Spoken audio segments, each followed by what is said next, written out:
오늘은 부활절 후 50일째 되는 날 성령 강림 주일입니다. 예수님께서 승천하시기 전에 제자들에게 말씀하셨습니다. 예루살렘을 떠나지 말고 아버지께서 약속하신 것을 기다리라고요. 제자들은 이 말씀에 순종하여 마가다락방에서 120명의 성도들과 함께 성령님의 임재, 성령님의 강림을 경험하고 성령님으로 충만함을 받았습니다. 이 기간이 유대교의 오순절과 같은 날이어서 우리는 오순절이라고 부르기도 하죠. 더욱 귀한 것은 이 날이 바로 교회의 탄생일로 기념된다는 겁니다. 교회는 영적으로 말하면 이전에도 우리가 교회의 모형을 찾아낼 수 있지만 사실 지금 우리가 몸담고 있는 이런 교회의 모습, 지금 우리가 속한 이런 교회의 진정한 생일은 성령 강림 이후라고 볼 수가 있죠. 그래서 오늘이 어쩌면 교회의 생일이라고 할 수 있습니다. 근데 이렇게 성령 강림주일 교회의 생일에 우리는 생일을 축하하기보다는 한국 교회 안팎의 현실을 내다볼 때 걱정도 많이 있다는 것을 인정합니다. 특히 대형 교회의 부적절한 처신들이 교회의 사회적 이미지를 너무나 악영향을 끼치고 있기 때문에 교회의 미래를 어둡게 하고 있습니다. 한국기독교 총연합회 회장의 정치적 발언 때문에 연합회 안에서도 회장직을 내려놓으라고 야단입니다. 한 사람으로 말미암아 모든 교회가 같이 비난받고 교회의 본질이 훼손되고 있는 그런 시대를 보내고 있습니다. 이번에 대형교회를 주제로 해서 세미나가 열렸는데 나온 이야기는 이런 거예요. 우리나라 대형교회가 대다수 빠른 경제적 성장 시대에 생겨났고 경제와 함께 성장주의의 교회까지도 빠져버렸다는 겁니다. 이것은 성공신앙, 성공신학으로 개발되기도 했습니다. 대형교회 일부 목사가 정치적 권력에 너무나 지나친 관심을 가지고 또 대형교회들일수록 유교적 사상에 따라서 교회 안에 위계 질서를 지나치게 강조하고 있다는 지적도 받습니다. 특별히 기복 사상을 유도해서 예수 잘 믿고 복 받자는 식으로 또 예수 잘못 믿으면 벌 받는다는 식으로 유도하고 심지어 숫자에 집중한 성장주의가 우리 교회를 더욱 세속화하게 하고 오염시키고 타락시켰다는 것이 이번 세미나의 내용들입니다. 그리고 어느 분이 제시했습니다. 대형 교회들은 교회를 분립하라고요. 더 작게 쪼개어서 분립 개척을 하는 것이 한국 교회를 갱신하고 새로운 영적 부흥을 가져올 수 있는 첩경임을 확신한다고 이분은 주장을 했습니다. 그렇습니다. 교회는 크고 작고의 문제가 아니라 영적 부흥의 새로운 역사를 만들어야 되거든요. 올해 우리 대한예수교장로회 총회가 영적 부흥으로 라는 주제를 가지고 있는데 실제로 교회는 다른 그 어떤 것보다도 영적인 부흥이 가장 중요한 일이죠. 성령 강림 주일에 영적 부흥을 다시 한번 생각을 합니다. 오늘 주신 말씀 요한복음 14장은 예수님께서 자신의 죽음을 암시하시고 세상을 떠날 것을 말씀하시면서 나는 떠나지만 보혜사 성령님이 올 것이다, 이것을 말씀하는 장면들입니다. 보혜사, 헬라어로도 많이 이제 들어보셨죠. 파라클레토스, 곁에서 부른다. 우리말로 또 설명을 더 갖다 붙여보면은 변호해 주시는 분, 도와주시는 분, 대언자, 중재자, 대변자, 그런 뜻입니다. 원래 파라클레토스는 신약 시대의 법정에서 변호사, 변호인을 뜻했습니다. 바로 그 역할처럼 우리 곁에서 보호해주고 대변해주고 도와주는 분, 보혜사 성령님을 보내주시겠다는 예수님의 약속입니다. 16절 말씀에 또 다른 보혜사라고 하신 것을 보면은 예수님이 육신으로 우리와 함께 계실 때는 그분 자신이 보혜사였습니다. 우리를 도와주고 우리에게 말씀해 주시고 가르쳐 주시고 깨우쳐 주시고 우리를 인도해 주셨던, 우리를 변호해 주셨던 예수님이신데 이제 그분이 떠나시기 때문에 또 다른 보혜사 성령님을 보내주겠다. 그분이 너희와 영원히 함께 하실 거다. 내가 너희를 홀로 내버려 두지 않으니까 걱정하지 마라, 염려하지 마라, 어려운 일 와도 당황하지 마라. 그 보혜사, 헬퍼, 돕는 성령님이 너희와 함께 할 거다. 그런 약속을 하시는 거죠. 간혹 이런 질문 듣습니다. 성령님은 예수님 이후에만 계신 거예요? 구약 성경에 나오는 하나님의 영은 무엇입니까? 거의 예수님 이전에도 성령님은 계셨습니까? 그렇게 질문하는 경우가 있는데요. 성령님은 창조 때부터 계셨습니다. 창세기 1장 2절 하나님의 영이 수면 위에 운행하셨다. 기억하시죠? 하나님의 영, 이게 바로 루아흐 엘로힘입니다. 루아흐는 바람, 영, 이런 거 여러분 많이 들어보셨잖아요. 이것과 연결해서 생각을 해보면은 신명기 32장 11절 마치 독수리가 자기의 보금자리를 어지럽게 하며 자기의 새끼 위에 너풀거리며 그의 날개를 펴서 새끼를 받으며 그의 날개 위에 그것을 엎는 것 같이, 이런 말씀이 나옵니다. 이게 뭐냐 하면은 독수리가 날개를 칠 때 바람이 일어나잖아요. 그 바람, 그 어미의 독수리 어미의 날개의 바람, 그 너풀거리는 바람, 그것이 새끼를 보호하기도 하고 지켜주기도 하고 또 새끼를 그 날개 위에 업어주기도 한다는 거죠. 바로 그런 바람처럼 루아흐, 그 바람이 독수리의 날개에 일어나는 바람처럼 하나님의 영, 하나님의 숨결, 하나님의 바람, 루아흐 엘로힘이 우리를 세심하게 돌보아 주신다. 그런 뜻이 이 하나님의 호흡, 하나님의 숨, 하나님의 영, 거기에 있습니다. 이 성령님, 하나님의 영은 요셉과도 함께 했고요. 브사렐이라고 하는 이 성막을 지을 때에 아주 크게 역할을 감당했던 제주꾼에게도 임했고, 모세에게, 여호수아에게, 온니엘 사사에게, 기드온 사사에게 하나님의 영이 임했고, 이들은 하나님의 영에 감동되어서 하나님의 사명을 감당했던 사람들입니다. 예수님이 성령님으로 말미암아 어머니 마리아에게 잉태됐잖아요. 예수님이 요단강에서 세례를 받으실 때 성령님이 비둘기처럼 예수님 위에 내려오셨습니다. 세례 받으신 후에 광야로 들어가셔서 40일 금식을 하셨는데 사탄에게 시험을 받으셨는데 말씀은 증언합니다. 예수께서 성령에게 이끌리어 마귀에게 시험을 받으러 광야로 갔다고요. 모든 것이 성령님이 함께 하시는, 예수님의 공생에 시작하실 때부터 그가 마치는 순간까지 성령님이 예수님과 함께 하셨고, 이미 성령님은 창조 때로부터 그때까지, 그리고 그 이후에는 지금까지 우리와 함께 하시는 거죠. 예수님이 성천하신 후에는 하나님의 영이신 보혜사 성령님이 오셔서 지금 우리 교회와 함께 온 세계 역사 속에 예수님 이후 2000년 동안 이 인류와 모든 세상 만물을 다스리시는데 성령님이 함께 하십니다. 사도 바울을 통해 하나님께서 주신 말씀, 고린도전서 12장 3절 성령으로 아니하고는 누구든지 예수를 주시라 할 수 없느니라.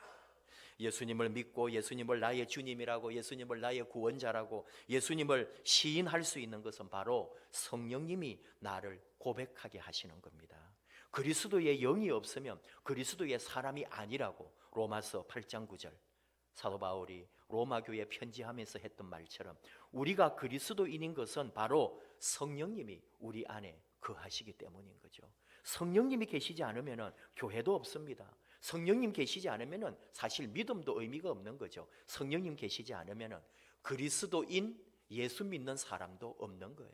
성령님이 계시기 때문에 이 교회가 존재하고 믿음을 고백하고 또 우리 그리스도인도 존재한다, 그런 말입니다.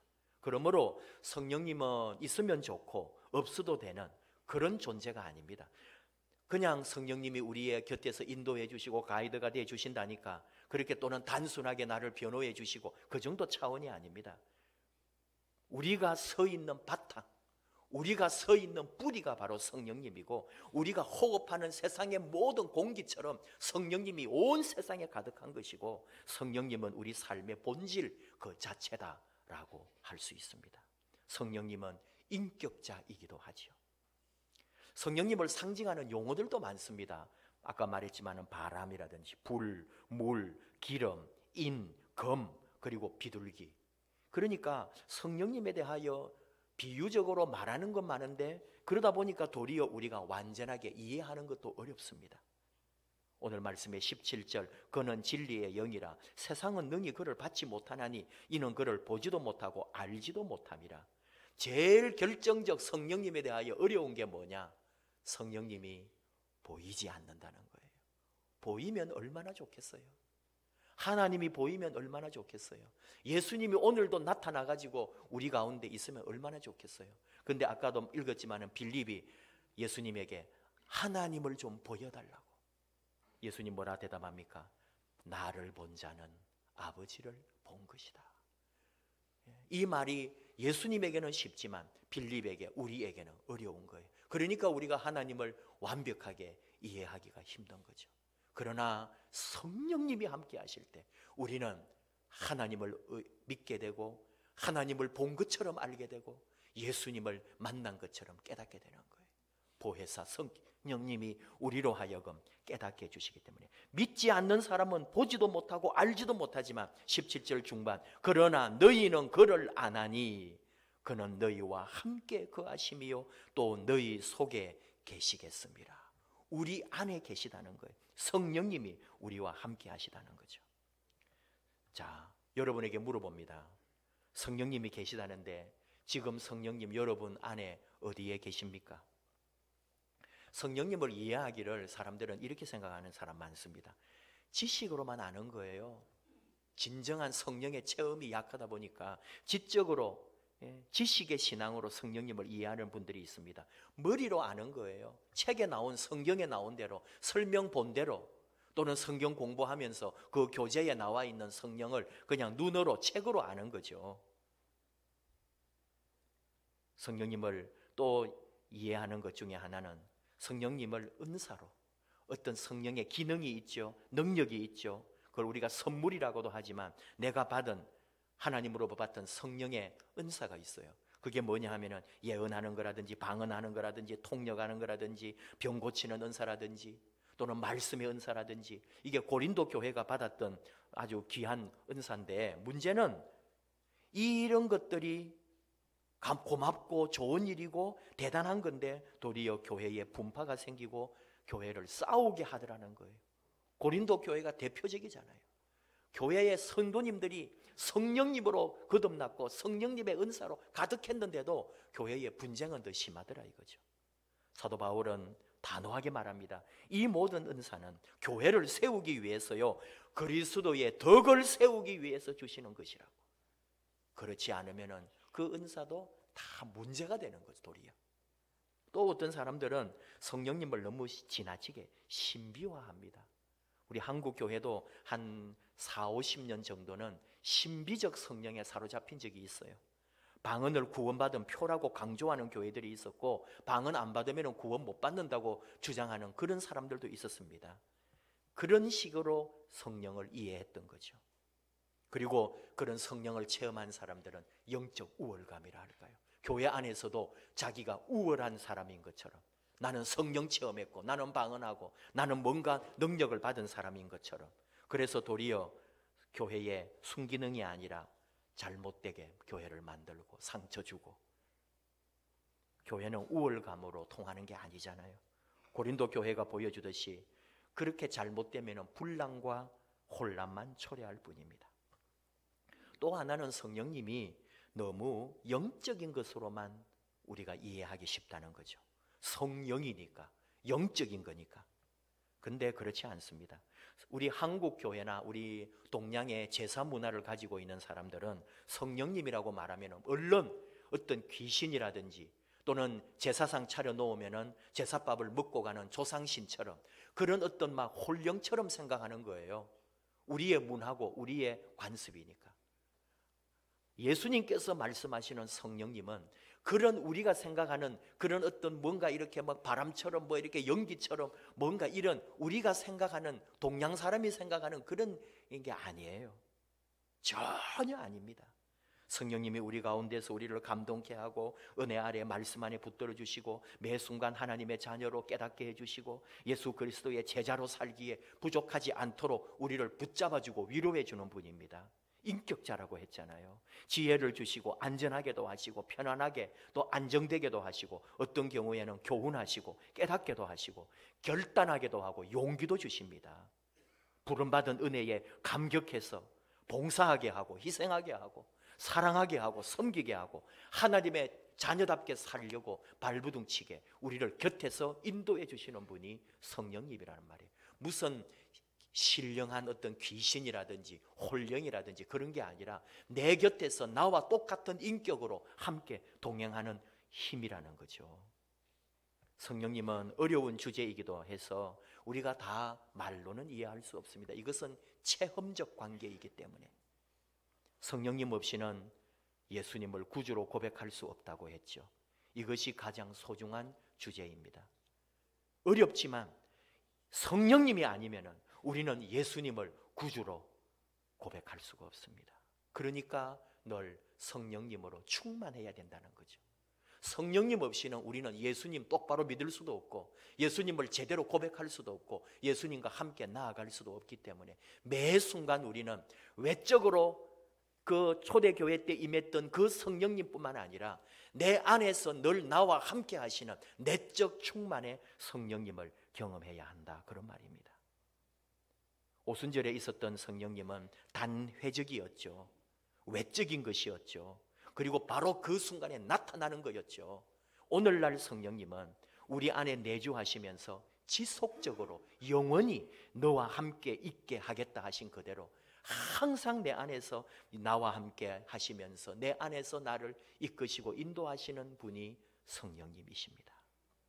예를 들면 사도행전 6장에 7 집사를 세울 때에 여러분 가운데서 신망이 두텁고 신령한 성령과 지혜가 충만한 사람 7을 뽑으시오, 이렇게 말하거든요. 성령과 지혜가 충만한, 성령이 충만한 사람 중에 7명을 뽑아라 할 때 그 성령 충만, 성도 가운데 내적으로 성령님의 다스림과 인도함을 받고 성령님으로 충만한 사람을 말하는 거예요. 또 성령과 믿음이 충만한 그런 것을 말하는 거고, 또 이 바나바에 대해서 말할 때 사도행전 11장 24절에 바나바는 성령과 믿음이 충만한 훌륭한 사람이었다고. 거기서 말할 때도 성령이 충만하다는 게 바로 우리 안에 내적으로 성령으로 충만한 삶을 말하는 거죠.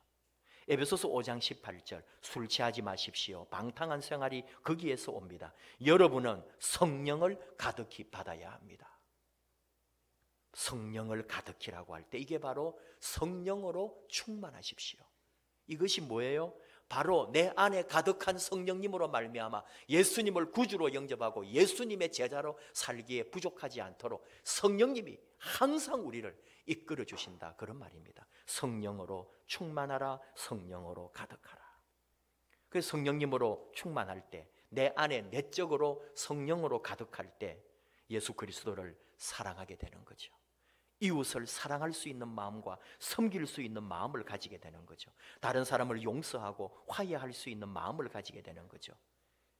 다시 말하면은 성령님은 우리가 알 수도 없고 모르고 애매한 존재가 아니라는 겁니다. 성령님이 임재하고 성령님으로 충만하다는 것은 다 내 삶에 드러나고 보인다는 거예요.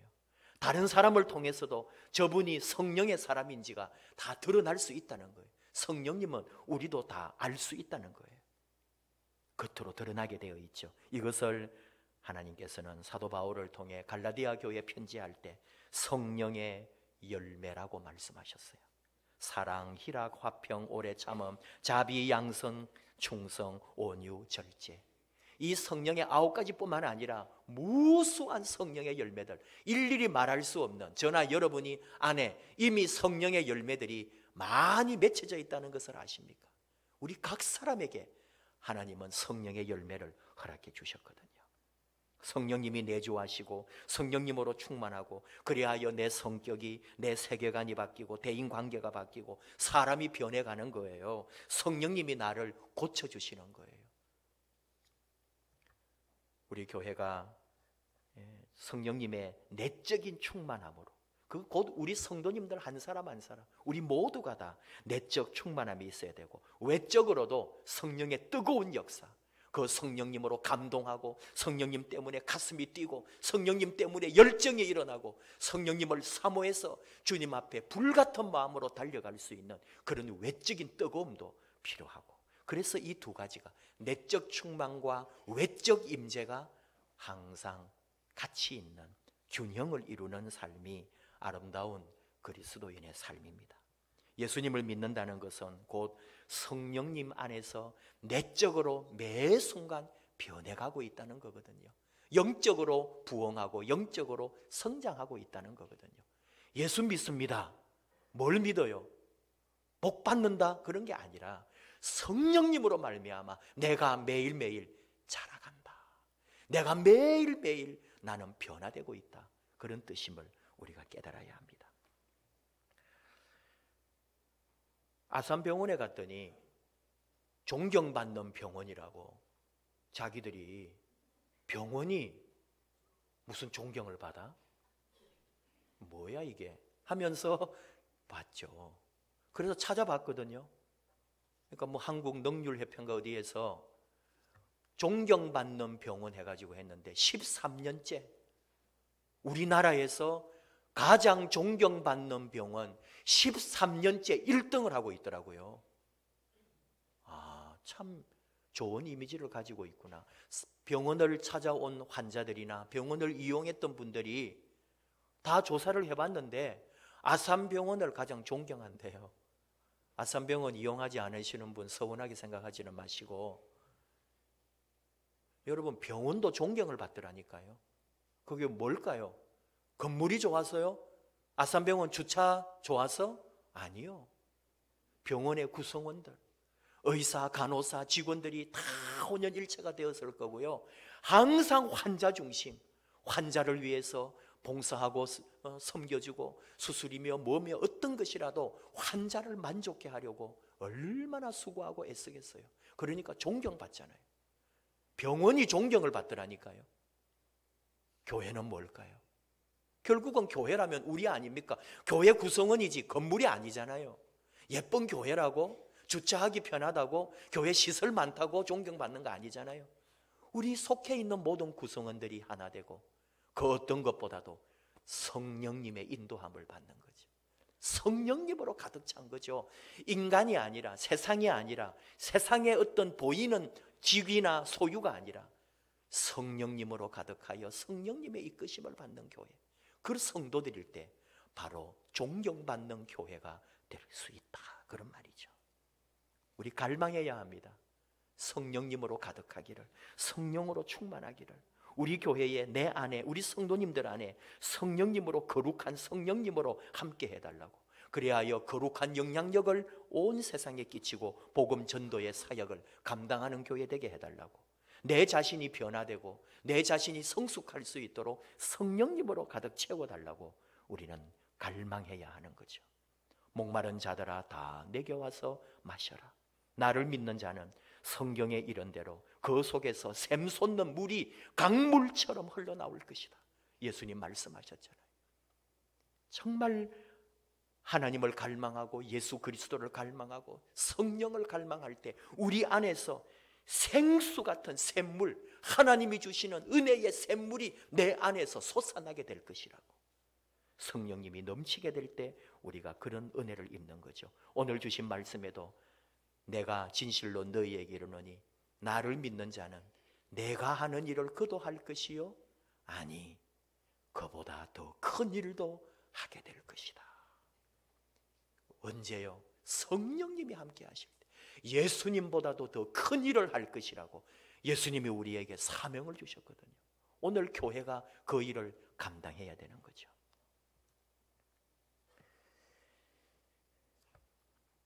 제목으로 갑니다. 성령님과 기생충. 기생충은 다른 동물체에 붙어서 양분을 빨아먹고 사는 벌레입니다. 스스로 노력하지 않고 남에게 더 붙어서 살아가는 사람을 낯잡아서 이르는 말이다. 사전은 그렇게 설명하죠. 지금 가장 핫한 영화, 우리에게 많은 생각을 하게 하는 영화, 아마 보신 분도 많을 거고 보시려고 계획하시는 분도 있을 텐데 기생충이라고 하는 영화가 지금 우리의 화두입니다. 성령님하고 기생충을 생각을 해봤어요. 정반대인 거 있죠. 성령님은 우리를 도와줍니다. 헬프입니다. 우리를 인도합니다. 감동 주십니다. 변호한다 그랬어요. 우리를 위로합니다. 치료합니다. 성령님은 그렇습니다. 우리를 더 풍성하게 하고 변화되게 하고 우리로 하여금 능력 안에 있게 합니다. 근데 기생충은 우리에게서 뭔가를 빨아먹어요. 우리의 영양분을 뺏어가요. 빌붙어 가지고 뭐든지 낚아채 갑니다. 영화 기생충이 그렇죠. 두 가정을 보여줍니다. 한 집은 대저택에 잘 사는 부유한 자고 세상에서 성공한 자고, 한 사람은 겨우 입에 풀칠하는 반지하에 살고 있는 가족이죠. 가난이 대물림되는. 원래 영화 제목이 데칼코마니 아시죠? 이렇게 도화지에 물감이나 잉크를 이렇게 쭉 짜고 발라가지고 반으로 딱 접잖아요. 그러면은 딱 접으면은 똑같이 묻어가지고 예쁘게 그림이 나오죠. 이런 미술의 어떤 그걸 뭐라고 하는지는 모르지만은 기법이 데칼코마니. 그러니까 이 두 가정을 보여주려고 했던 거죠. 완전하게 다르게 살지만 사실은 똑같은 인간 군상임을. 그러나 그 영화를 이제 개봉하면서 준비하면서 제목이 기생충으로 바뀐 거죠. 그 안에 핵심을 잘 잡아낸 거죠. 결국은 이 반지하에 사는 가난한 사람들이 그 부잣집에 올라가서 기생충처럼 빨아먹고 사는 거죠. 그런데 또 더 놀라운 사실은 우리가 몰랐죠. 영화를 보다 알았죠. 그 집에 일하고 있던 도우미 아줌마가 이 새로운 주인 오기 전부터 살았던 사람이에요. 그 집을 지었던 유명한 건축가의 집에 이 사람이 오랫동안 있다가 건축가가 나가면서 이 가정부는 그 집에 남았던 거죠. 그리고 새로 4년 전에 이사 온 사람을 또 모시면서 잘 살고 있었어요. 그런데 알고 보니까 새로 온 사람이 모르는 지하가 있더라고요. 그 건축가가 나중에 어떤 경우에 사용하려고 전쟁이 나거나 어려움이 올 때 도피처로 삼으려고 깊숙이 만들어 놓은 지하 공간이 있는데 그곳에 이 도우미 아줌마가 남편을 감추어 두고 먹이고 살리고 있잖아요. 이 도우미 아줌마도 그 집에 기생충으로 있더라 이거예요. 그러면은 그 주인은 뭐냐 이거죠. 예. 영화를 다 이야기하면은 요즘은 비난을 받기 때문에 영화 이야기를 다 하는 게 아닙니다. 이 사람 뭐예요? 이 주인은 또 다 기생충의 자기의 자리에서 기생충일 수 있다는 거죠. 그들의 세계, 잘 사는 세계, 연약한 자들을 누르면서 선을 넘지 말라고 하면서, 그리고 타인에게서 나오는 가난한 자 또는 나와 상종할 수 없는, 나와 선을 지켜야 될 그 사람에게서 나오는 냄새 때문에 역겨워하는, 견딜 수 없어하는, 결국은 그 냄새 때문에 주인공이 완전히 이성을 잃어버리는 거잖아요. 인간이 뭔가 여러 가지를 생각하게 합니다. 근데 여러분, 성령님과 기생충이라고 제목을 만들어 놓고 보니까 나는 무엇인가 하는 질문으로 오는 거예요. 여러분은 여러분대로 생각하시고 저는 저를 생각하는 거예요. 나는 교회에서 기생충이 아닐까? 여러분 그런 고민을 해보셨나요? 교회에 내가 참으로 도우미가 되고, 교회에서 참으로 섬김이가 되고, 교회에서 참으로 희생적이고 봉사하고, 교회에서 같이 나누는 자가 되어야 할지, 아니면은 교회에 기생하면서 교회에서 그것을 빨아먹고 살고 있지 않은지, 제 자신을 돌아보는 기회가 된다 이거죠. 이게 우리가 돌아보고 생각해야 할 주제입니다. 영화는 영화대로지만 그 말 한마디에 우리는 우리 자신을 한 번 더 생각하는 거죠. 여러분 삶의 자리 어디든지 마찬가지예요. 여러분 직장에서, 여러분 가정에서, 내 삶의 자리에서 나는 보혜사 성령님처럼 하나님의 은혜를 입고 사랑하고 섬기고 돕고 세워가고 만들어가고 변호해주고 지켜주고 인도해주는 자일까요? 생명을 만들어주고 변화시키는 자일까요? 아니면은 기생하는 자일까요? 그 생각을 할 때에 많은 느낌이 오는 거예요. 존경받는 병원을 얘기했지만 그 영화에 보면은 그 지하에 살고 있는 집의 도우미의 그 남편, 약간 정신적으로 이제 어려움이 있고 세상에서 일을 할 수 없으니까 그 부인이 남편을 거기 숨겨두고 다 먹이고 챙기고 있는 거죠. 근데 이 남자는 그 밑에서 그 지상에 일어나고 있는 모든 일을 감각으로 다 알아요. 벽을 통해, 선을 통해, 줄을 통해 그 일어나는 일들, 심지어 거기 주인 사장님이 계단을 오르는 것까지 다 느끼면서 센서등처럼 불을 다 켜주잖아요, 지하에서. 그러면서 뭐라고 외쳐요? 리스펙트라고 그래요. 존경합니다. 그 지하에서 아무도 들어주지 않는데 자기는 그 사장님 때문에 먹고 산다는 거예요. 그분이 다 먹이는 거 아내가 다 갖다 주는 거죠. 순간순간 리스펙트라고 외쳐요. 존경합니다. 어쩌면 여러분, 그 사람이 제일 기생충이 아닌 거예요. 사장에 대하여 고마움을 표하고 있으니까. 뭘까요? 산다는 게 많은 걸 생각하게 하죠. 은혜와 복음을 팔아 졸부가 된 한국 교회라고 비판을 받습니다. 그런 말 들어보셨습니까? 값싼 은혜를 말했고요, 예수 믿으면 복 받는다 그랬고요, 예수 잘못 믿으면 벌 받는 것처럼 겁줬어요 교회가. 그리고는 이렇게 큰 대형 교회가 되고 수많은 교인들을 끌어모은 거 아닙니까? 겁줘가면서 위협해가면서 잘못 믿으면 벌 받는다, 너희들 예수 똑바로 안 믿으면 큰일 당한다. 교회가 그런 식으로 대형 교회일수록, 그러면서 교회는 성도들의 기생충처럼 다 빨아들인 거 아닐까요? 지나치게 비판하면 그런 거예요. 성도들의 주머니를, 성도들의 지갑을 다 빼앗아간 거죠. 겁주면서. 그리고는 믿으면 잘 된다고 복만 얘기하면서 이 세상에 대하여, 하나님의 나라에 대하여 참으로 의식적이고 비판적이고 개혁적인 생각은 하나도 못하도록 무식하게 바보처럼 만들어 놓은 게 우리 한국 교회라고 비난받는 거예요. 지금 교회가 깨어나고 있는 거예요. 젊은이들이 깨어나고 있는 거예요. 교회를 뛰쳐나가는 거예요. 잘못된 이 교회 때문에. 참으로 오늘 우리가 성령 강림 주일에 영적인 부흥이라는 게 뭔지를 다시 한번 고민해야 되는 거예요. 내적인 변화가 없이는, 내 안에 성령님이 참으로 나를 지배하지 않고서는, 내 안에 변화가 없이는, 내 삶에 새로운 개혁이 없이는 아무것도 아니라는 거예요.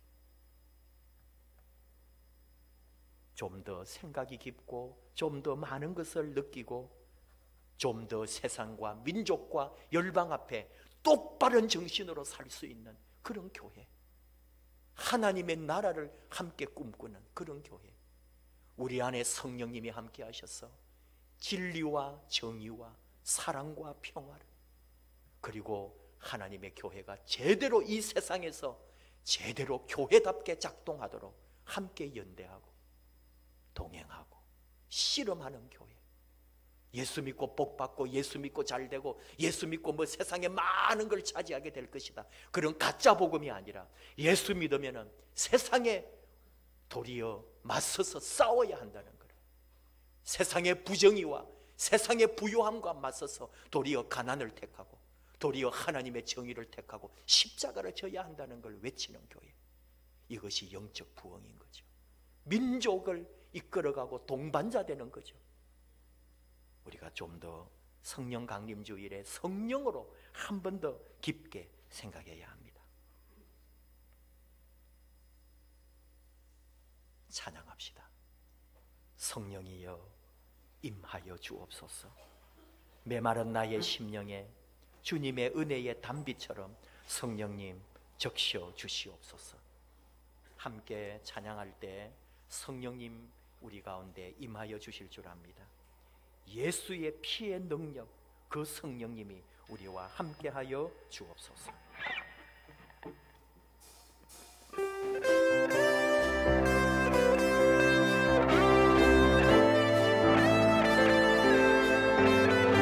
함께 박수 치면서 기쁨으로 나아가겠습니다. 성령이여 임하소서. 성령이여 임하소서. 메마른 나의 심령 위에 주님의 은혜에 담비 내려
기도합시다. 성령님, 우리 가운데 임하여 주옵소서. 성령님, 나를 깨우쳐 주시고 정말 하나님의 나라를 같이 꿈꾸고 우리 교회가 세상으로부터 존경받는 교회, 세상으로부터 영향을 끼치는 교회, 세상 가운데 사명을 감당하는 교회, 이 세상이 할 수 없는 빛과 소금이 되는 교회, 그런 교회 되기 원합니다. 우리 한 사람 한 사람도 성령님이 임재하시고 성령님 안에 내주하시는 성령님으로 말미암아 살아있는 성도, 살아있는 그리스도인, 하나님과 복음을 위하여 내 자신을 온전히 드릴 수 있는 성령의 사람 되기 원합니다. 십자가 지고 주를 위하여 걸어갈 수 있는 그런 귀한 종들이 되기를 원합니다. 성령님, 영원히 나와 함께 하시고 내 안에 영원토록 내주하시며 성령님으로 말미암아 주님이 하신 그 일들, 주님이 살리시고 주님이 치유하시고 주님이 십자가 지신 그 일들 함께 따라가며 감당하기 원하오니 우리를 사용하시고 우리 교회를 그렇게 사용하여 주시옵소서. 성령님, 영원토록 나에게 역사해 주시고 내 안에 능력으로 함께하여 주옵소서. 우리 함께 주여 부르며 성령의 임재와 능력을 사모하며 기도하겠습니다. 주여.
아버지, 성령 강림주일로 지키게 하시고 성령님의 임재하심, 성령님의 내주하심, 성령님으로 가득한 우리의 삶을 소망하며 말씀 안에, 예배 안에 찬양으로 나아가게 해주심을 감사합니다. 성령님 임하여 주시옵소서. 메마를 때로 메마르고 성령님의 존재조차도 잊어버리고 사는 저희들 위해 성령님 오셔서 우리로 하여금 뜨겁게 해주시고 변화되게 해주시고 다시 깨우쳐 주시고 다시 예수님, 예수 그리스도의 이름으로 십자가 지고 나아가는 믿음의 용사들이 되게 하여 주시옵소서. 우리 교회가 그런 교회 되기 원합니다. 예수님이 우리에게 주신 그 사명 그대로 받아서 이 땅을 위하여 십자가 지고 고난을 달게 지고 주신 사명 감당하는 교회로 나아가기를 원합니다. 성령님 함께하여 주옵소서. 성령님 우리 가운데 언제나 동행해 주시고 힘들 때 어려울 때는 막아주시며 외롭고 병났을 때는 치유해 주시고 또 꿈꾸고 소망할 때는 용기와 능력으로 인도하여 주시옵소서. 우리 교회가 사명 감당할 때 세상으로부터 존경받기를 원합니다. 민족의 동반자 되는 교회 되기 원합니다.